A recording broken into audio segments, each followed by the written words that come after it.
Gigs, kalian kebayang gak sih kalau kejadian terorisme di suatu negara itu bisa aja dalangnya campur tangan dari negara lain? Udah jadi rahasia publik ya kalau CIA itu suka ikut campur urusan dapur negara lain demi kepentingan Amerika. Salah satu operasi mereka di Eropa, khususnya di Italia ini bikin geger dunia karena ngelibatin mafia dan juga Vatikan. Apa sih tujuan diadain operasi ini? Terus kenapa sampai ngelibatin mafia sama Vatikan? Ayo kita bahas.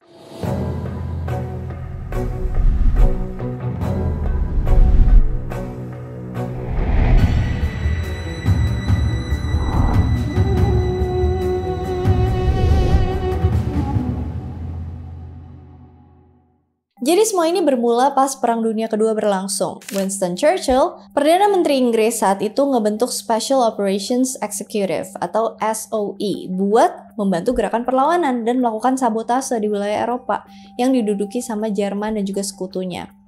Selain itu juga SOE ini dibentuk buat mengantisipasi nanti kalau Jerman mau menginvasi Inggris. SOE ini gak cuma ngelatih para pejuang pemberontak yang kebanyakan masyarakat sipil, tapi juga menyediakan keperluan senjata dan juga logistik lainnya buat mereka. Jadi selama Perang Dunia Kedua, mereka tuh banyak ngebantu tentara buat melakukan sabotase, yang tentunya merugikan pihak musuh. Sementara itu di Amerika, Presiden Franklin D. Roosevelt ngerasa butuh badan intelijen yang belum ada saat itu. Roosevelt minta dibuatin badan intelijen kayak punya Inggris, SOE dan juga Secret Intelligence Service atau SIS atau yang lebih dikenal dengan MI6. Maka akhirnya mereka ngebentuk Badan Intelijen Office of Strategic Services atau OSS. Fungsi OSS ini buat mengordinasikan kegiatan spionase di belakang garis musuh, propaganda, dan perencanaan pasca perang. Selama perang, SOE dan juga OSS terbukti beberapa kali bisa bikin pasukan Jerman gigit jari karena disabotase dan misi mereka bocor beberapa kali. Kemudian setelah Perang Dunia selesai, sebulan kemudian OSS dibubarin. Diikutin sama SOE dibubarin beberapa bulan kemudian di 15 Januari 1946. OSS yang awalnya udah dibubarin dibentuk lagi, tapi dengan nama beda, yaitu Central Intelligence Agency atau CIA tahun 1947. Tugas kelompok baru ini adalah sabotase, mengumpulkan data intelijen, membangun kelompok perlawanan, dan menyiapkan jalur mundur yang aman bagi pasukan tempur. Selesai Perang Dunia Kedua, Inggris dan Amerika agak was-was nih sama Uni Soviet dengan paham komunisnya. Mereka takut kalau Soviet bakal nyerang seluruh Eropa dan nyebarin komunisme. Ketegangan geopolitik antara Amerika sama Soviet beserta sekutunya masing-masing itu makin tinggi sampai disebut sebagai Perang Dingin di akhir tahun 1940-an. Ini kapan-kapan aku bahas ya soal Cold War ini. Soviet nggak mau dunia dibentuk dengan cara Barat. Barat pun nggak mau dunia dibentuk dengan cara Soviet lewat komunismenya.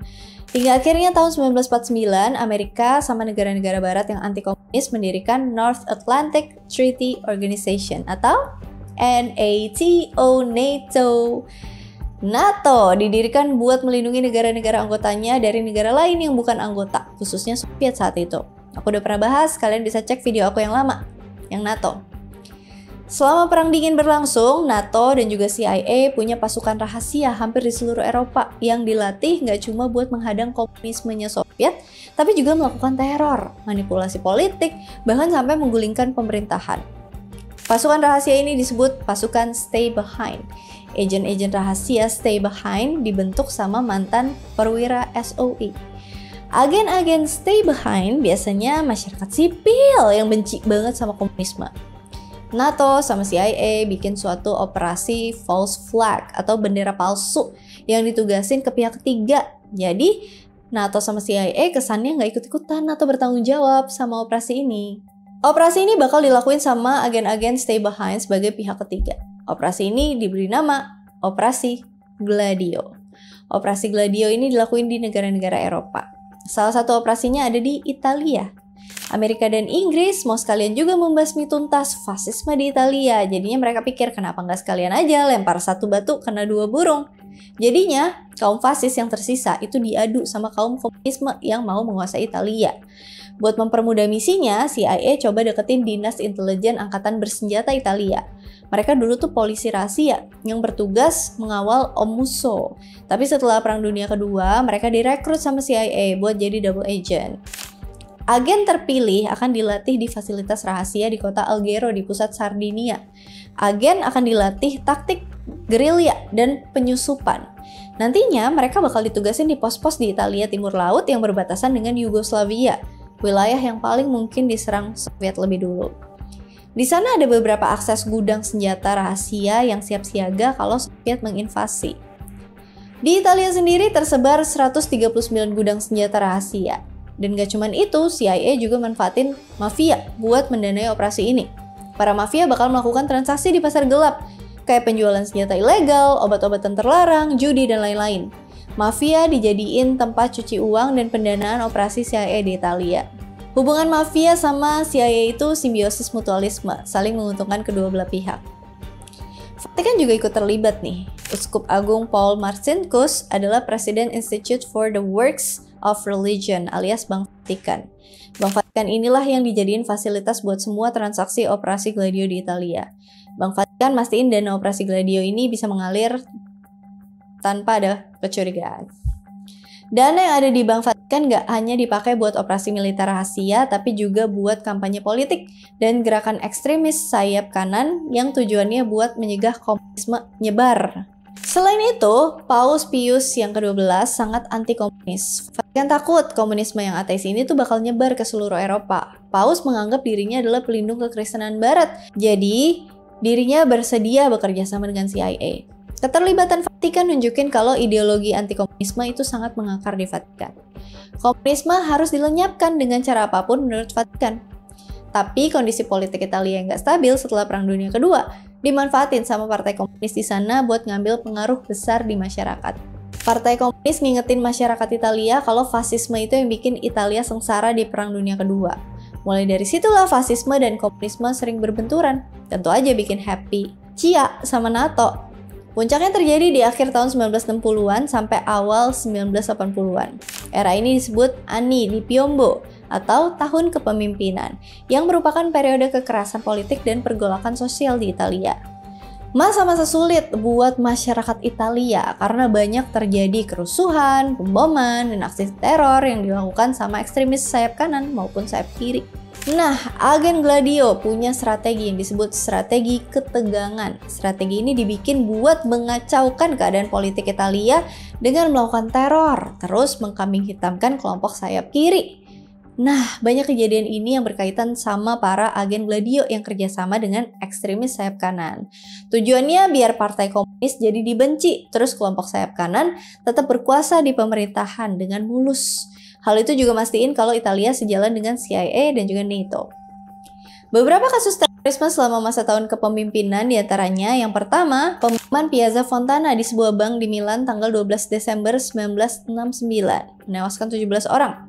Pemerintah Italia saat itu nyalahin ekstremis sayap kiri, tapi setelah bertahun-tahun penyelidikan terungkap kalau ekstremis sayap kanan yang ada hubungannya sama operasi Gladio lah yang kemungkinan bertanggung jawab atas pembunuhan itu. Yang kedua, pembunuhan komisaris polisi Milan, Luigi Calabresi tanggal 17 Mei 1972 sama kelompok militan sayap kiri Lotta Continua. Calabresi oleh aktivis neofasis Gianni Nardi, Bruno Stefano, dan juga Gudrun Kies dari Jerman. Mereka ditangkap tahun 1974, tapi mereka akhirnya dibebasin. 16 tahun kemudian, Adriano Sofri, Giorgio Petrostefani, Ovidio Bompresi, dan Leonardo Marino ditangkap di Milan setelah Marino mengakui pembunuhan itu. Pengadilan akhirnya menetapkan kesalahan mereka dalam mengorganisasi dan melaksanakan hal itu. Yang ketiga, penculikan dan pembunuhan lagi mantan PM Italia Aldo Moro oleh Brigade Merah tanggal 16 Maret 1978. Brigade Merah ini kelompok gerilya teroris beraliran Marxisme-Leninisme. Brigade Merah juga mau melakukan revolusi bersenjata, buktinya mereka sering banget bikin aksi terorisme. Mereka juga mau Italia keluar dari NATO. Brigade Merah nggak suka sama Moro yang waktu itu kerjasama dengan Partai Komunis Italia yang bikin Partai Komunis Italia jadi punya posisi di pemerintahan. Brigade Merah pengennya tuh mereka sendiri sebagai kelompok sayap kiri yang nantinya bakal menguasai pemerintahan lewat revolusi bersenjata melawan kapitalisme dan liberalisme.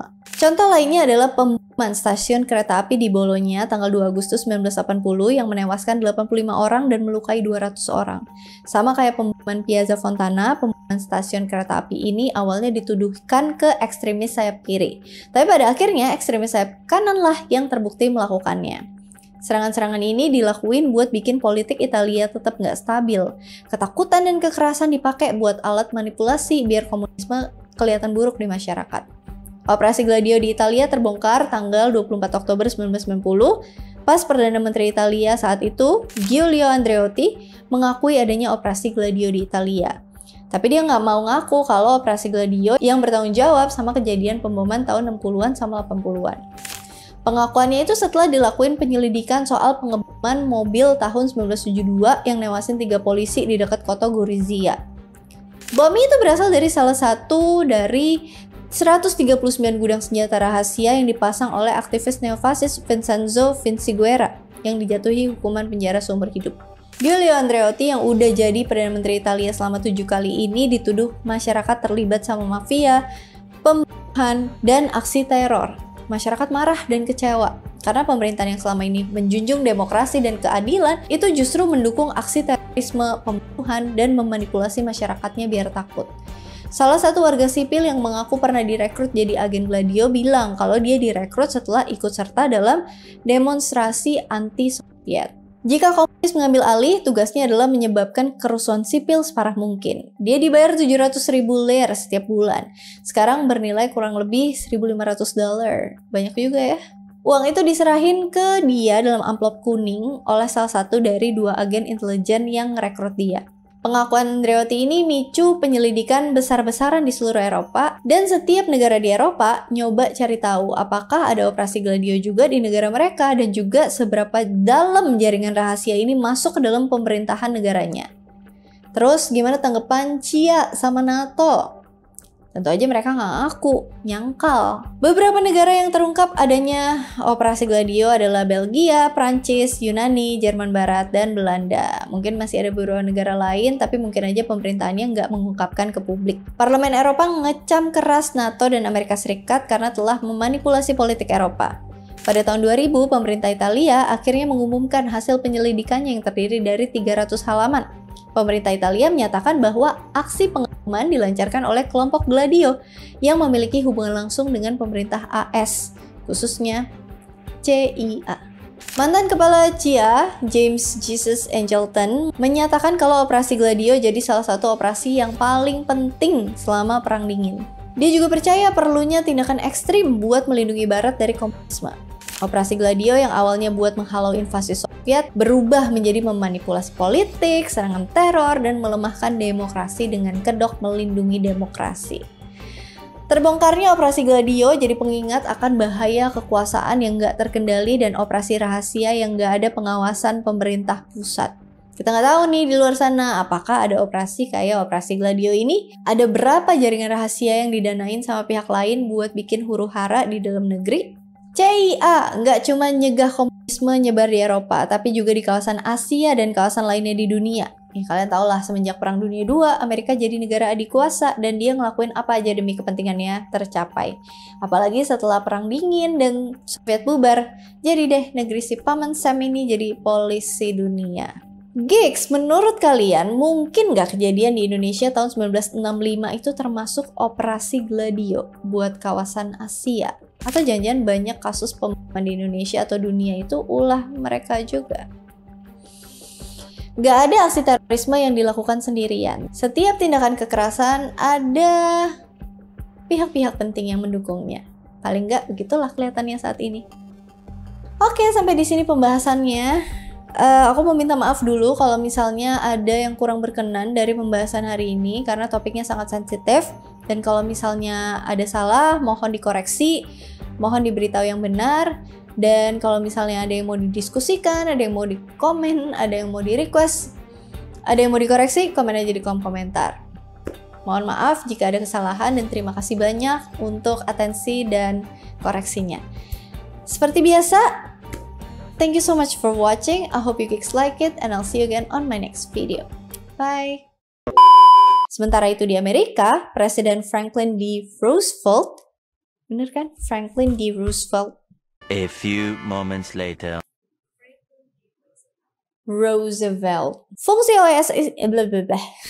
Gigs, menurut kalian mungkin nggak kejadian di Indonesia tahun Gigs mungkin salah.